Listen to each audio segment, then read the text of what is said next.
Rahim welcome to Alfalah virtual learning academy.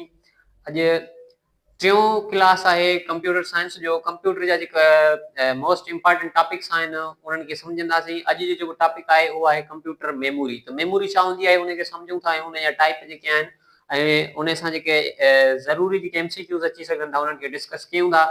Computer memory छा आहे? Computer memory is a storage device that is used to store information. Computer memory जेका आहे उहा हिकु storage device आहे जेका डेटा या इंफॉर्मेशन के स्टोर करण जे लाइ इस्तेमाल थींदी आहे, या इनखे को प्लेस चई सघूं था जिते पाण डेटा खे स्टोर करे सघूं था।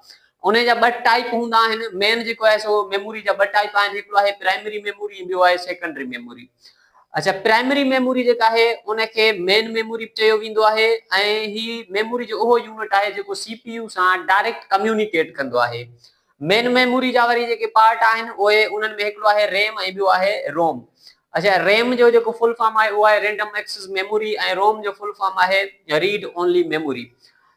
रैम जेको आहे उन जा वरी ॿ जेको आहे सो पार्ट आहिनि, उन में हिकिड़ो आहे डी रैम ऐं इहो आहे एस रैम। डी रैम माना dynamic random access memory, S RAM माना स्टैटिक रैंडम एक्सेस मेमोरी। ऐं रोम जेको आहे उहो इन में आहे पी रैम ऐं पी रैम EEP रैम। अच्छा, इन्हनि जा जेके फुल फॉर्म आहिनि या अलॻि सां हिकिड़ी वीडियो में जेके आहिनि उहे सभु ॿुधाईंदुमि। हाली फ़िलहाल जस्ट पाण जेको आहे इन्हनि खे सम्झूं था, इहे जेके आहिनि उहे हिन जा सभु पार्ट आहिनि। उन खां पोइ अचूं था वरी जेको पार्ट ॿियो आहे सेकेंडरी मेमोरी।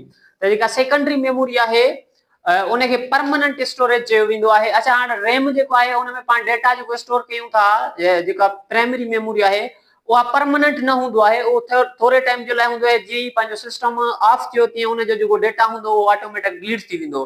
पर जेका सेकेंडरी मेमोरी आहे उन में जेको डेटा हूंदो जेसि ताईं पाण उनखे डिलीट नथा कयूं तेसि ताईं उहो डेटा पंहिंजो डिलीट न थींदो। उनखे परमानेंट स्टोरेज चइबो आहे, ऑल्सो कॉल्ड एक्सटर्नल मेमोरी। ऐं उनखे एक्सटर्नल मेमोरी चइबो आहे या वरी उनखे एक्सिलरी मेमोरी चइबो आहे। अच्छा, उनजा एग्जांपल कहिड़ा कहिड़ा आहिनि? HDD हार्ड डिस्क ड्राइव, इहो हिकिड़ो उनजो एग्जांपल आहे। SDD USB memory card, CD DVD, इहे सभु उनजा जेके आहिनि से एग्जांपल आहिनि। अच्छा, पाण जेको पढ़ियो आहे उन सां हाणे वरी थोरो उनखे समराइज करे ॾिसूं था। मेमोरी पढ़ियोसीं, मेमोरी जा ॿ टाइप हुया, हिकिड़ो मेन ॿ टाइप हुया, हिकिड़ो हुयो प्राइमरी मेमोरी ऐं ॿियो हुयो सेकेंडरी मेमोरी। प्राइमरी मेमोरी खे वरी ॿिनि हिसनि में उन जा ॿ पार्ट आहिनि, हिकिड़ो आहे रैम ऐं ॿियो आहे रोम। रैम जा वरी अलॻि सां ॿ टाइप आहिनि, रोम जा वरी अलॻि सां टाइप आहिनि, उहे पाण डिस्कस कयासीं। ऐं अहिड़े तरीक़े सां सेकेंडरी मेमोरी जेका आहे उन में उन जा बि एग्जांपल जेके आहिनि उहे पाण डिस्कस कयासीं। हाणे उन में कुझु इंपॉर्टेंट जेके एमसीक्यूज़ आहिनि उहे उन्हनि खे थोरो पढ़ी ॾिसूं था त कहिड़े क़िस्म जा मां एमसीक्यूज़ निकिरी सघनि था या कहिड़े क़िस्म जा एमसीक्यूज़ अची चुका आहिनि। हाणे secondary memory is also called, secondary memory जेका आहे उनखे छा चयो वेंदो आहे? हाणे इन जो जवाब जेको आहे उहो तव्हां कमेंट में ॾींदो।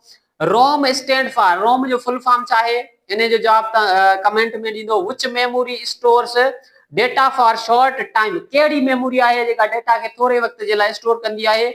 Memory card is an example of which memory, माना मेमोरी जे कहिड़े क़िस्म जो मेमोरी कार्ड जेको आहे उहो एग्जांपल आहे। त अॼु जेको आहे सो पाण इहो सम्झोसीं। ऐं ही जेके एमसीक्यूज़ आहिनि इहे इंपॉर्टेंट एमसीक्यूज़ आहिनि, इहे अची चुका आहिनि टेस्टुनि में।